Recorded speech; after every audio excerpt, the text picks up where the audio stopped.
Hello friends, and welcome to another episode of 3-Minute Game Pass. I'm Nathan, and I'm going to tell you whether this Game Pass game is worth your time and bandwidth. Today's game is The Ascent. Enter a cyberpunk dystopia where everyone is an indentured servant to corporations, and your only hope for survival is duel-stick shooting your way to the top of the corporate ladder. Just like real life, but is it any good? This is a cross-platform release, Xbox and PC, that supports both cross-play and cross-save. It is optimized for Series X and S for 60 FPS, 4K, looks great.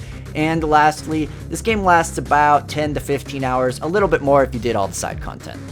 So what is The Ascent? The Ascent is a cyberpunk dual-stick shooter with light loot, RPG, and exploration elements. And as a bonus, you can play it co-op. The corporation that you used to work for, or an indentured servant for, to be more accurate, just went under, leaving a massive power vacuum that you can try to take advantage of the only way you know how, by shooting a lot of mutants, robots, and competitors in the face. The Ascent is not Cyberpunk Diablo, even though they kind of push that in some of the marketing. This does not have a big, robust loot drop system. You're not going to be drowning in guns. Instead, you're going to be picking a few favorites and upgrading them to their maximum capacity. So the basic loop is you're going to get main missions as well as side quests to acquire XP, loot, and new abilities. You can equip 2 guns, 2 recharging abilities, and 1 tactical ability, which is usually a grenade of sorts. You then use these to dual-stick shoot your way through various environments and levels.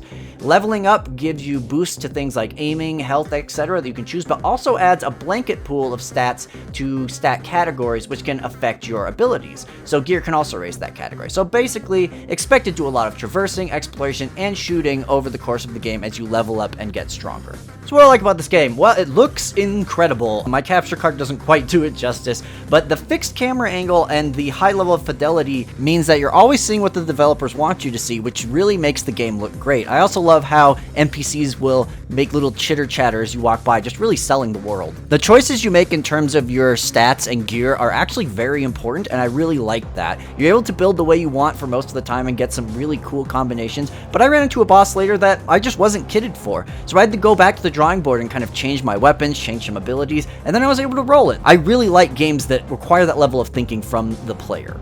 And lastly, I really enjoyed the combat. It is dual-stick shooting with abilities, but it adds a light cover system, which you'll use when you're under heavy fire. And additionally, I would suggest if you're playing on controller, turn the auto-aim on high. It makes the game a lot more fun. But yeah, solid shooting, dual-stick controls all around.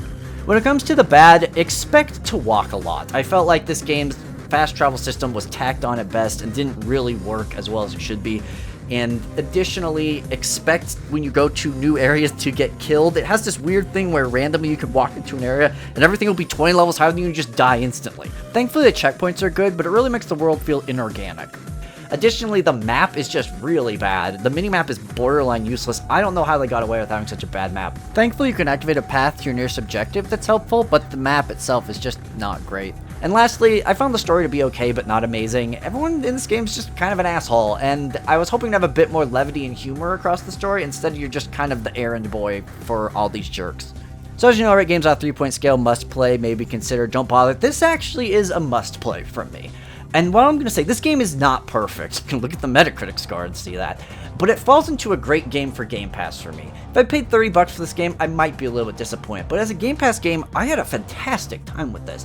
Getting immersed in the hellish beauty of the cyberpunk world was more than enough to get me hooked. That's all I have for you today. Thank you so much for watching, and go out there and enjoy the hell out of The Ascent.